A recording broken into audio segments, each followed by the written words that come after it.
Group 4 எக்ஸாமினேஷனுக்காகவோ அல்லது எந்த competition எக்ஸாமுக்காகவோ நீங்கள் படிச்சிங்கன்னாக்கா ஒரு 4 பேருக்கு நீங்கள் சும்மாவே டியூஷன் நடத்தலாம். அப்படி டியூஷன் நடத்தணுன்னாக்கா அவங்களுக்காக படிக்கிறீங்களோ இல்லையா, இது உங்களுக்காகவும் நீங்கள் படிக்கிற மாதிரி இருக்கும். அப்போது ஒருத்தனை கற்பிப்போம் அப்படின்னு சொல்லுவோம் இல்லைங்களா, அந்த மாதிரி அவங்களுக்கு சொல்லிக் கொடுக்கறது மூலமாக நீங்களும் நாலேஜ் வளர்த்துக்கலாம். யூத் பேப்பரின் இனிய வணக்கம். மறக்காமல் சப்ஸ்கிரைப் பண்ணுங்கள், பக்கத்தில் இருக்க பெல் ஐகானை கிளிக் பண்ணுங்கள். Thank you sir. வணக்கம், என் பேர் வெங்கடேசன். நான் கடலூர் மாவட்டத்தில் மாவட்ட பதிவாளராக பணியாற்றிட்டு வரேன். இப்போ படிச்சுட்டு எக்ஸாம் எதுவும் கிளியர் பண்ணாமல் டிகிரியே முடிக்காமல் நான் என்ன பண்ணேன்னாக்கா சும்மா தான் சுற்றிட்டு வந்தேன். அப்போது எனக்கு ஃப்யூச்சர் பற்றி எந்த ஐடியாவும் இல்லை. ஃப்யூச்சர் பற்றி என்ன பண்ணலாம் அப்படின்னு யோசிச்சப்போ தான் காம்படிஷன் எக்ஸாம் எழுதலாம் அப்படின்னு தோணுச்சு. பட் அப்போ எக்ஸாமுக்காக நான் ட்ரை பண்ணப்போ என்ன பண்ணேன்னா டியூஷன் நடத்த ஆரம்பித்தேன். பசங்களுக்கு ஸ்கூல் பசங்களுக்கு வச்சு டியூஷன் நடத்திட்டு இருந்தேன் என்னோடய பிரதரோடு சேர்ந்து.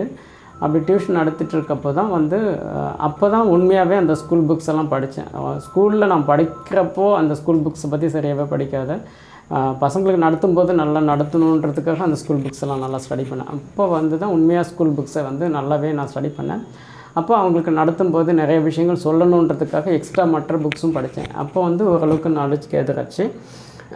அதை பேஸ் பண்ணி தான் எக்ஸாம் எழுதினேன். Group 4 எழுதினப்போ ஸ்கூல் புக்ஸை நான் நடத்தும் போதே முடிஞ்ச வரைக்கும் புக்ஸை பார்க்காமலே ரெஃபர் பண்ணி, அதாவது ஏற்கனவே நம்ம படிச்சுட்டு வித்தவுட் புக்ஸ் நடத்தணுன்ற மாதிரி ட்ரை பண்ணப்போ எனக்கு அந்த புக்ஸ் பார்த்து ஃபுல்லாகவே எனக்கு நல்ல மைண்டில் ஃபுல்லாகவே அது மெமரி ஆயிடுச்சு.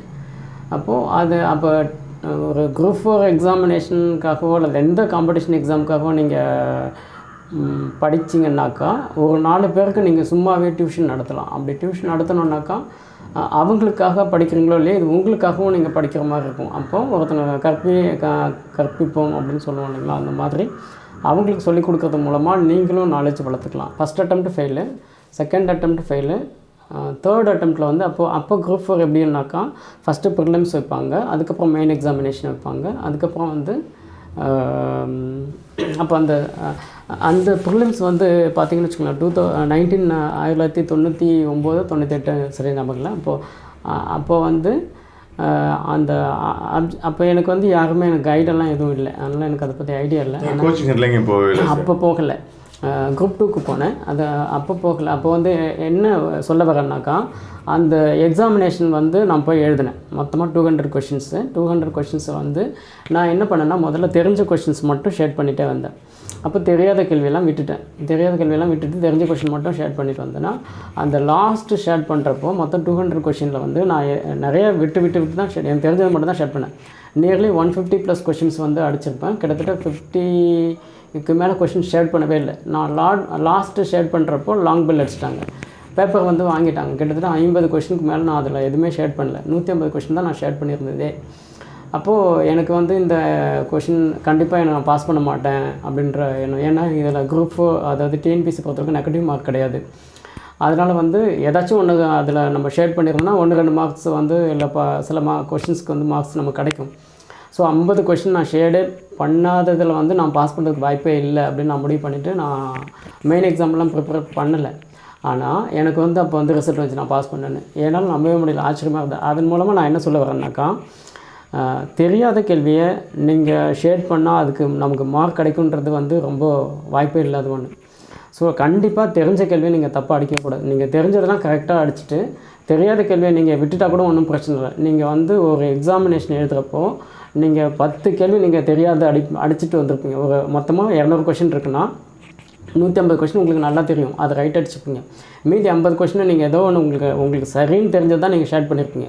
ஷேட் பண்ணிவிட்டு திருப்பி நீங்கள் இப்போல்லாம் டிஎன்பிஎஸ்சியில் கீ விடுறாங்க இல்லையா, அதனால் கீ விடுறதுக்கு முன்னாடி நீங்கள் என்ன யோசிப்பீங்கன்னாக்கா 50 கொஷின் தெரியாத கொஷின் நம்ம அடிச்சிருப்போம் இல்லையா, அதில் கண்டிப்பாக ஒரு 20 கொஷின் ரைட்டாக வரும்னு நீங்கள் நினச்சிப்பீங்க. ஆனால் நீங்கள் கீ பார்க்கும்போது உங்களுக்கே தெரியும் அதில் பெரும்பாலும் தப்பாக தான் இருக்கும். 50 கொஷினில் உங்களுக்கு 10 கொஷின் ரைட்டாக வந்தால் பெரிய விஷயமா இருக்கும். நான் 50 கொஷின் ஷேட் பண்ணவே இல்லை. பட் இருந்தாலும் பாஸ் பண்ணேன். என்ன காரணம்னா ஒரு விஷயம் நல்லா மைண்டில் வச்சுக்கணும். என்னென்னாக்கா நமக்கு தெரியாத ஒரு கேள்வி கண்டிப்பாக அது ரைட்டாக வரும்னு நீங்கள் எக்ஸ்பெக்ட் பண்ணவே முடியாது. அதனால் முடிஞ்ச வரைக்கும் தெரிஞ்ச ஒரு கேள்வியை கண்டிப்பாக நீங்கள் தப்பாடிக்கூடாது. தெரியாத கேள்வியை நீங்கள் தப்பாடிக்கிறத பற்றி யோசிக்கல. அப்போ முடிஞ்ச வரைக்கும் எவ்வளோ கொஷின்ஸ் நம்ம ரைட்டாக அடிக்க முடியுமோ அதுக்கு படிக்க பார்க்கணும். அதை மட்டும் நீங்கள் மைண்டில் வச்சுட்டு படிங்க. தெரியாத பற்றி விட்டுருங்க. தெரிஞ்ச கேள்வியை தப்பாக அடிக்கக்கூடாது. குரூப் 4 ஆகட்டும், group 4 group 1 group 2 any competition exam இல்லையா, எந்த போட்டித் தேர்வாக இருந்தாலும் சரி, மெட்டீரியல் கலெக்ஷன் நீங்கள் கேட்டிங்க இல்லையா, மெட்டீரியல் கலெக்ஷன் பொறுத்தவரைக்கும் ஸ்டூடெண்ட்ஸ் என்ன பண்ணுவாங்கன்னா, அவங்கள்ட்ட சில புத்தகங்கள் இருக்கும். அந்த புத்தகங்களை அவங்க இந்த இருக்கிற புத்தகத்தை படிப்பாங்க, எக்ஸாம் போய் எழுதுவாங்க. எழுதுனதுக்கப்புறம் பார்த்திங்கன்னா திருப்பி வந்து எத்தனை பேர் வந்து திருப்பி அதை ரிவைஸ் பண்ணி எத்தனை கேள்விக்கு நம்ம அடிச்சிருக்கோம், எத்தனை கேள்வி தெரியல, இந்த கேள்வியெல்லாம் இந்த தெரியாத கேள்வியெல்லாம் எந்த புத்தகத்தில் இருக்குது அப்படின்றதெல்லாம் பார்க்குறதே கிடையாது. ஸோ பெரும்பாலான ஸ்டூடெண்ட்ஸ், ஒரு சிலர் மட்டும் அதை கண்டிப்பாக பார்ப்பாங்க. நம்ம என்ன சொல்கிறோன்னாக்கா, உங்கள்கிட்ட நிறைய மெட்டீரியல் இருக்குது, நீங்கள் படிக்கிறீங்க, அந்த கேள்வி படித்து ஆன்சர் எக்ஸாம் எழுதிட்டு வரீங்க. வந்ததுக்கப்புறம் என்ன பண்ணுறீங்கன்னா, தெரிஞ்ச கேள்வியெல்லாம் விட்டுருங்க. தெரியாத கேள்வி இருக்கு இல்லையா, அந்த தெரியாத கேள்வியை உங்களுக்கு தெரியும் இந்த கேள்விக்கான பதில் இந்த புத்தகத்தில் இருக்குது, உங்கள் அலமாரியில் இருக்குது, இந்த புத்தகத்தில் இருக்குது அப்படின்னு சொல்லி அதை எடுத்து அதை தேடி கண்டுபிடிச்சி நம்ம ரைட்டாக அடித்தோமா தப்பாக அடித்தோமான்றது நீங்கள் கண்டுபிடிச்சிக்கலாம். ஒரு சில கேள்வி பார்த்தீங்கன்னு வச்சுக்கோங்களேன், அந்த கேள்விகள்லாம் உங்களுக்கு என்ன தோணுனாலும் இந்த கேள்வி எந்த புத்தகத்தில் இருக்குன்னு உங்களுக்கு கண்டிப்பாக தெரியாது. உங்கள்கிட்ட இருக்க புத்தகத்துலையும் இது எல்லாமே இதில் எதுவுமே இருக்க மாதிரியே தெரியல, இந்த கேள்வி எங்கேருந்தா எடுத்தாங்கன்னே தெரியல அப்படின்னு ஒரு சில கேள்விகள் இருக்கும் இல்லையா. பட் நம்ம வந்து என்ன பண்ணுறோன்னா, அதுக்கப்புறம் அதை அப்படியே விட்டுறோம். அதாவது இந்த கேள்விக்கான பதில் வந்து எந்த புத்தகத்தில் தான் இருக்கும் அப்படின்னு தெரியாமல் அதை பற்றி நீங்கள் எதுவுமே யோசிக்காமல் திருப்பியும் உங்கள்கிட்ட இருக்க புத்தகத்தையே படிப்பீங்க. அதாவது உங்கள்கிட்ட எவ்வளோ புத்தகங்கள் இருக்கோ அதை மட்டும் படிக்கிறீங்க, உங்களுக்கு என்ன தெரியுதோ அதை போய் எழுதுறீங்க, மறுபடியும் அதுக்கான அனலைஸ் எதுவும் பண்ணாமல் ஏன் தோற்று போகணுன்றதை கண்டுபிடிக்காமல் அதை அனலைஸ் பண்ணாமல் திரும்பவும் நீங்கள் என்ன பண்ணுறீங்க, மறுபடியும் அதே புத்தகத்தை படிக்கிறீங்க, மறுபடியும் அதே தெரியாத கேள்வி வருது மறுபடியும். அப்போ இது ரொட்டேஷன் ஆகிறப்போ நீங்கள் எப்படி பாஸ் பண்ண முடியும் இல்லையா.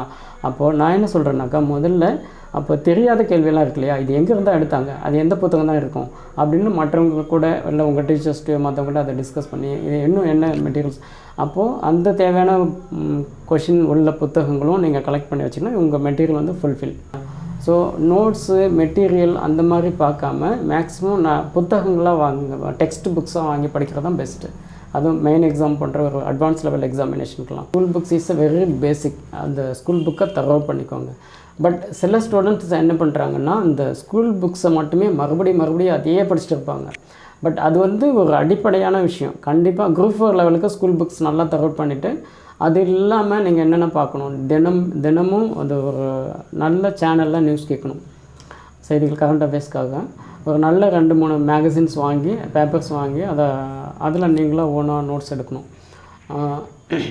அப்புறம் ஏதாச்சும் 2 இயர் புக்ஸ் வாங்கி அதில் கரண்ட் அஃபேர்ஸ் மற்ற தகவல் சேர்த்துக்கணும்.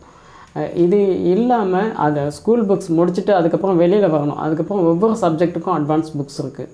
இப்போ பாலிட்டிக்ஸ் எடுத்திங்கனாக்கா லக்ஷ்மிகாந்த் புக்கு, மற்ற இன்னும் நிறையா புத்தகங்கள் இருக்குது. அதே மாதிரி ஒவ்வொரு ஹிஸ்ட்ரி, ஜியாகிரஃபி, எக்கனாமிக்ஸ் இப்படி எல்லாத்துக்குமே வந்து அட்வான்ஸ் புக் இருக்கும். ஸோ அந்த புக்ஸையும் நம்ம வாங்கி படிக்கணும். பட் குரூப் 4 லெவலுக்கு அவ்வளோ படிக்க தேவையில்லை.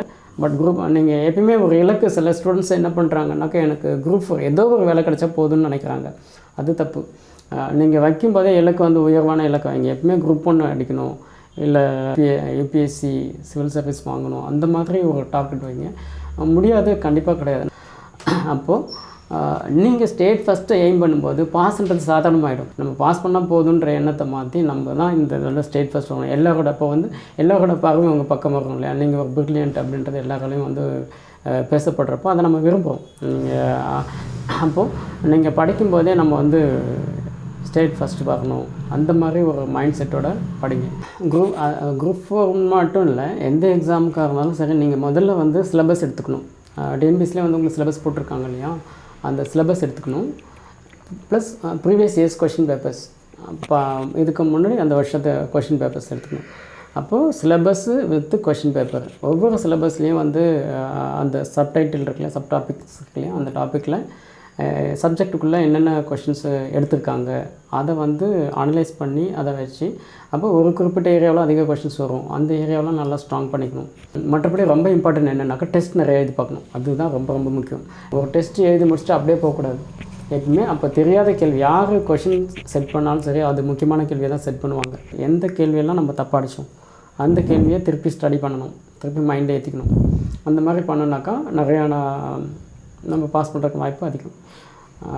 ஸ்கூல் புக் பேசிக், அட்வான்ஸ் புக்ஸ் படிக்கலாம், டிஸ்கஷன் பண்ணலாம், ப்ளஸ் வந்து டெஸ்ட்டு, நிறைய டெஸ்ட் எழுதிப்பாங்க. நீங்கள் உங்களுக்கு நல்ல நாலேஜ் கிடச்சிருச்சு அப்படின்னு உங்களுக்கு எப்போ தோணுச்சோ அதுக்கப்புறம் எவ்வளோக்குள்ள படிக்கிறத கொஞ்சம் குறைச்சிக்கிட்டு டெஸ்ட் அதிகமாக எழுதி பார்க்குறது நல்லது.